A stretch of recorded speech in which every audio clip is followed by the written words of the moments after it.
Бугарската општина Луковит бара поставување на спомен плоча на Христо Чернопеев во Штипско Ново село.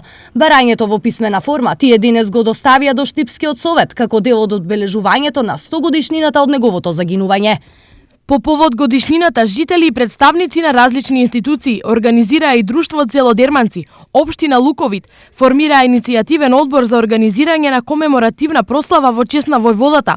Една од иницијативите е поставување спомен плоча на гробот на херојот, кој се наоѓа во дворот на црквата Успение Богородично во Ново село. Стои во иницијативата. Нивното барање е подкрепено со писмо на поддршка за иницијативата и од бугарскиот амбасадор во Македонија Иван Петков. Двете писма денес беа тема на расправа на Комисијата за култура, откаде денес не дадоа поддршка за поставување на спомен плочата, со следново образложение. Предлагачот треба да има свој представник за да на седницата образложи зошто покренува ваква иницијатива.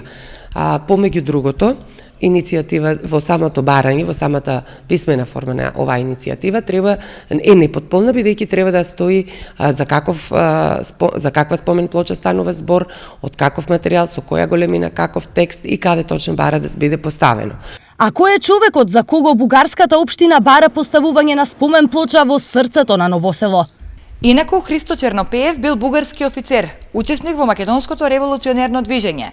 Заедно со Јане Сандански учествуваат во аферата Мис Тон, член и војвода на македонската револуционерна организација, но и пратеник во Народното бугарско собрание. Погребан е во дворот на црквата Успение на Пресвета Богородица, а гробот му е разрушен во 1945 година. Инаку, иницијативи за изградба на спомен плочата на Христо Чернопеев од страна на представници на бугарската држава имало и претходно, но веројатно за ова прашање свое мислење ќе треба да даде и Брегалничката епархија, во чиј што имот се наоѓаат посмртните остатоци на Чернопеев.